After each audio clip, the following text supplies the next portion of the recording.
Welcome to the Fantasy Football Prophet podcast, hosted by Craig Phillips and Jeff Torrey. Visit us at fantasyfootballprophet.com. And now your hosts, Craig and Jeff. Welcome everyone to the Fantasy Football Prophet podcast. I'm Craig Phillips, joined as always by Jeff Torrey. And today it's our waiver wire show for week 6. All the top ads as we head to week 6. And it's not that great, but we'll go over that in just a minute. Before we do that, make sure you guys go check us out on Twitter. Follow us there at the FF Prophet or Instagram. We are Fantasy Football Prophet on there. You can go to our website, fantasyfootballprophet.com. Support us on Patreon, patreon.com/fantasyfootballprophet, and go subscribe to our YouTube page, which has more videos than just the regular podcast on there. It's youtube.com/fantasyfootballprophet. All right, Jeff, big time waiver wire week, right? Big time guys. Sure. So your number one player of the week, it has to be a sure thing player, right? Who is he? Yeah, the cupboard is bare. It is. There's a couple of wide receivers this week that I'm intrigued by, interested in. And really the two big ones for me is going to be MVS, as I'm calling him now because I don't want to keep saying his name, but yeah. Green Bay wide receiver. He looked good. I think he's going to get a crack at it. You know, we'll find out Cobb and Allison what their outlook is, but I think that he is a good player to own. I think that he has a possibility of overcoming Cobb. And then Cutie, once again, his usage was quite a bit, and I think especially if you're in a PPR league, I think he is usable. We just have to find out if Fuller getting completely healthy will lessen his workload. Yeah, Cutie was my number one really for the week. He's involved, at least somewhat. Looks like to be a good player. Yeah, we'll have to see if it's just because Fuller is, nursing the injury, but he's involved out there. So especially in a week like this, he's my number one guy. And Valdez-Scantling is my number 3 actually for the week as well. And a lot of that has to do with, he played ahead of the guys for injuries, but Cobb is, I don't feel like they're ever happy with Randall Cobb there. Something about him. And Valdez-Scantling could really jump up there and become used, especially if Rodgers likes him. I think he's going to be used. So he's worth a waiver. It's just a shot in the dark here. Throw him on your bench. Let's see how it really plays out. But that's where we are this week. So, yeah. And, who was your number 2 then? Because you said Cutie and then... going to be Taylor Gabriel. Okay. Yep. He made my list as well. Yep. So Gabriel just, maybe he's slipping under the radar from some people this week because he didn't play. They're on bye. But he's been getting a lot of targets there for Chicago. I think that's going to continue. He's a decent option. Like if you're in 3 wide receiver leagues, especially in bye weeks, he's like somebody you think you can probably put in there and at least know he's going to get some targets and at least give you a shot that way. Don't know how it's not going to play out like it did in week 4 every time, but right. It could be useful. Yeah, and just to jog everyone's memory, I mean, against Tampa Bay, he did 7 catches, 104 yards, 2 touchdowns. Obviously it was a monster game. But even before that, even though he wasn't getting the entire production, but he had 5 receptions, 4, 6, and then he hit that big game. So they are throwing it to him. And I think as that offense comes around, and Trubisky does too, Taylor Gabriel seems like he's going to be one of the benefactors of that. Yep, I think he definitely will be. So those are like the 3 players I feel like that could be useful. And I don't even know how useful they are. I'll say my next guy. I'm going to throw Ronald Jones up here already. Because I don't like a lot of the other options, but Ronald Jones, I feel like he's going to continue to get more work here. Don't know if he's a great player or not, but when you're drafted 38th in the draft, you have to have some talent, and the team wants to really find out what they have in you. Peyton Barber's not doing anything at all. So why not just go with Ronald Jones and try to see what you have there? I think he should be on your bench and wait and see if maybe you get lucky and get a guy who's going to break out in the second half of the season. Yeah, I mean, really, there's not a whole lot in the running back section, so you have to take a risk on a guy like that. So obviously, I back that one, but yeah, it's probably a long shot, but worthwhile. Yeah, I think it has to be worth. That's what this week is. They're just Not a lot. Who would be another guy that would be towards the top of your list then this week? I feel like this is going to be about a 7-minute episode. Yeah, it's going to go quick. The other guy, and it's more, once again, it's kind of a flyer. I want to see if he keeps progressing, and especially with a new quarterback in town or finally getting to start. But Christian Kirk, he didn't quite get the number of catches that I was hoping he was going to get, but at the same time, he made a big play out of it. So, it's kind of the second week.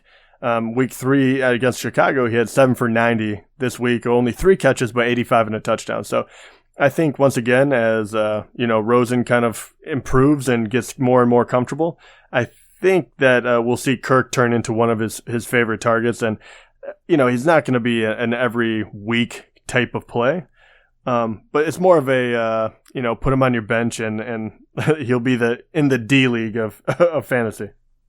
Yeah, pretty much. But I think he's one of the guys on the list that has the potential, and he got the big touchdown. He could continue to be out there and be, worthwhile. So I think, yeah, definitely Christian Kirk should at least be on somebody's bench in a league right now. And along those same lines, I'm going to say DJ Moore, actually. I've been thinking about cutting this guy forever, but I kept him on my bench. Finally, coming out of the bye week, they looked like they wanted to get him involved a little bit more, even got him a carry. So what I'm hoping is maybe they want to get him more involved in this offense. There's no sure thing he will be. This might be the top he's going to be all year. Who knows? But again, deeper leagues, especially for deep bench, you just want to get a flyer on somebody and put him on the end. Maybe DJ Moore. This is, don't release anybody of value for him. But, if you want to take a shot in the dark, how about the same thing? You can do that with like Des Bryant again. Still, he's going to have to sign. I feel like he's going to sign, but we're already getting into week 6. Yeah, I think eventually he will. I mean, he would have to. It's better to sign with a team than obviously, go the entire year without. But yeah, I still think he has more upside than pretty much anyone else on this list outside those first 2 that we mentioned. Yeah, and the other one, I had DJ Moore on my list as well. I think he's an interesting one. Once again, kind of like Kirk, kind of the developmental one. Another one that is kind of a Hail Mary, if you will, because I don't necessarily think he's a great wide receiver, but Chester Rogers on Indianapolis has been getting a lot of work.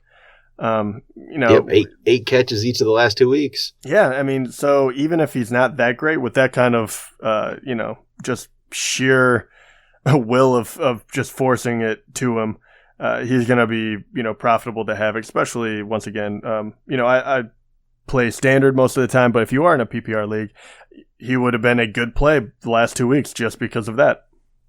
Yeah, he made my list too, because it's about the targets, it's about catches. Sometimes you just need bye week fill-ins. You just need a guy that is going to catch the ball a couple times, going to guarantee you some points. So I think that's a pretty solid one. He's obviously involved right now as their number 2 guy. I think it seems like he's ahead of Ryan Grant. So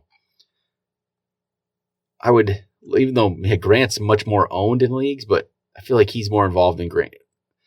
Grant would be like a really far end pickup if you're in deeper leagues here too, just because he's kind of out involved. But this is an ugly week. Yeah, not great, to be completely honest. Yeah, and tell people we're keeping our list to basically 40% and under, because in reality, a lot of these other guys above that are on rosters. So if we had stuck to our old rules of 50%, I mean, you could throw in Robbie Anderson, D.D. Westbrook, players like that on there, which would have made it a little bit nicer of a list. But still, keep waiting for that big time player to step up here, pop up on the list this year, and it's not happening. So how about, any interest at all in taking a flyer on Devontae Parker? Missed another week. Yeah. I mean, no, not really, to be honest. Just nothing. Yeah, I mean, I should, but the guy's burned me so many times. I think I'm just completely off of him. I guess so. I mean, he probably has a better chance to break out than, the last half of the list we kind of put up. But I feel like we've seen it, and haven't seen it. Yeah, exactly. That's a good point. Yeah, haven't seen it. So no, not really. I just can't get excited about the guy anymore. No, I'm really not either. It'd have to take a pretty deep league for me to want to throw him on the end of my bench. One guy though, maybe to stash because it could be coming back quicker than we think, is Deontay Foreman. Lamar Miller hasn't been great, and now it's kind of been hurt. Deontay Foreman, he looked good last year. He was starting to come on in those last couple games he played. I think he could be worth an add on your team. Yeah, I mean, because obviously Lamar, obviously was hurt this past week, and Alfred Blue, he got a ton of work, but he's just Alfred average. Blue. We know exactly. that. Completely average. I think the big question is more of, he comes off of the Achilles, Deontay Foreman comes off the Achilles injury. Is he going to look the same? That'll be my big question, because I was very heavy on Deontay Foreman, and maybe that was just my hatred for Lamar Miller. But I'm hoping he does look like he still has that spring in his step, and he's the player that he was, because he was gaining steam and looked like he had the opportunity to overtake him this year. But so I'm hoping. And then another guy who I think is definitely worth an ad right now is Mike Davis. I think he has to be, the way he's done played the last 2 weeks. It's a weird backfield there in Seattle, and it's always been like that though for every year basically.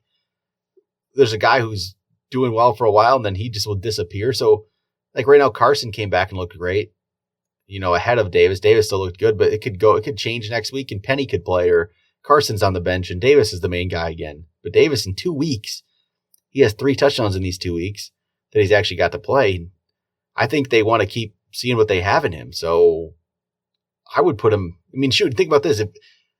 If the injury pops back up here for Carson, Mike Davis is going to be a great play. Yeah. And really, right now I'd be grabbing him off of waivers to play him for like a week or two, because that's really all I could count on. Next week, it could change entirely, but from what we've seen so far, the carry totals that Craig was just mentioning, you think that he would be a good streaming option for a running back. And right now he's only, owned in 14.5% of ESPN leagues. So he's definitely a good option, because running back is very difficult to find right now. As you can see, the only other person we really mentioned was Ronald Jones, if that tells you anything. Yeah. There's nothing there. That's for sure. I don't have any other running backs. I don't have any other wide receivers. I don't know if you have any more for those 2 positions. No, I don't. I think honestly, to just finish up by pretty much like if you're looking to stream a quarterback and tight end, if we have any of 2 those more players. Beautiful. I have Jameis Winston. Actually, I think that's a solid pickup. I have Hayden Hurst at tight end as a flyer, but streaming wise, I think Jameis is going to be a good play. He has the offense around him. So he's playing at Atlanta. I think Jameis is the guy this week. I'd take the chance. Yeah, I think that's a really good one. There was 2 guys that caught my eye as far as kind of streaming QB, and obviously Jameis was one of them, and the other one is Baker Mayfield. Right now he's only owned in what is he at? 38%, so he's getting near that 40% line, but it looks like he keeps improving, and he looks more and more comfortable. Obviously, the last 2 weeks he was fine, so I kind of expect more and more out of him, because getting 20, when you're playing against Baltimore is a very good sign. So now he's going to go against the Chargers. I like this guy, so I think Baker Mayfield would be a good streaming option this time around. I think he's a solid one. I think my third one would actually be Bortles going against Dallas. He's right there at the 40% owned mark. Yeah, absolutely. You don't know what Bortles is going to show up, but right now, he only has 1 week that would completely kill you. Everything else has been very, very good or just average. Yep. I think I think Dallas is okay, but that's a game where Bortles could do something, I think, unless they just don't let Dallas do anything and just decide to run the ball. So it's that could quite happen. Possible, yeah. So, any interest in picking up Trubisky after what he did in week 4? 0. Still, I don't trust it. Don't believe it. No, not at all. And I mean, maybe he'll be fine. But I don't expect him ever to do the 55 points again, the 6 touchdowns. I mean, it was just an unbelievably good game for him. But I think more in the, anywhere from like a 15-point outing is kind of what I would be expecting out of Trubisky. And I think that there's other guys like Jameis Winston and Baker Mayfield, just the two that we already talked about, have a much higher ceiling. So maybe I'm sleeping on him and everyone's going to love him because he had that huge outing. But I have no faith in him. What about you? No, not yet. Not really. He looked bad the first 3 weeks. So I definitely don't trust it. So how about streaming defense? Because I don't think there's a great option this week. But I've been looking through these defenses that are, maybe even 50% owned or less, kind of trying to see what kind of option we have out there. I don't think there's a great one. I'm trying to look. There really isn't. I mean, out of the teams that are in this level, like the Browns are going against the Chargers. Chargers can put up points. Maybe the Packers at the Niners. That's not even great. Don't love that one at all. No, in a weird way, I'm kind of maybe the Seahawks going against Oakland. Yeah, I could see that, I can sort of see that, especially this week. There's just, look at some of these other ones. The Cardinals at Minnesota, don't trust that. Jets playing against Colts, okay, don't trust that. Cowboys against the Jaguars, I don't trust that. Bengals, Pittsburgh, definitely not. I got nothing. Yeah. I really don't. No, I mean, yeah. Once it's again, ugly if you're streaming defenses. It is pretty ugly, actually. Man. A defense, and obviously they're on bye week, but, we keep, crushing on, or just, talking about how bad the Lions are. But, yeah, they've been at least they don't go negative. and so when they come back and they go against Miami, they actually might be a streaming defense, but that doesn't help us this week. So, yep. Yeah, well, I don't like the options this week. So if you're streaming defenses, I'm sorry, I can't help you. The only other one that I'm looking at is what do you feel about the Steelers? So the Steelers, the last 2 weeks, 3, really they only had one bad game and it was against KC, but they just went against Atlanta, a team that should be able to put up a lot of points. They did very well against them. Now they're going against Cincinnati, who has been fine, but I definitely think that might be a good one. That could be a decent play, especially this week. If you need something, I'd still probably pick the Packers against the Niners first. And then maybe I'd think about that Steelers game. Hope it's not a shootout. Yeah. Yeah, I think it's an ugly week for streaming defenses, that's for sure. I don't know. I wouldn't feel comfortable at all in any of this. No, I keep thinking to myself, like, if I had to pick one of these teams right now, which one would I absolutely go with? And I think at this point I would have to go with safety over, trying to get the most points, because I feel like any of these can go sideways on me. Yeah, I can't see the Niners putting up big points. So the Packers don't seem to get in a lot of like crazy shootout games. They give up some points sometimes, but they've given up 31 twice, but then they've given up 0, 29, 17. They're not giving up 40 at least. I don't know.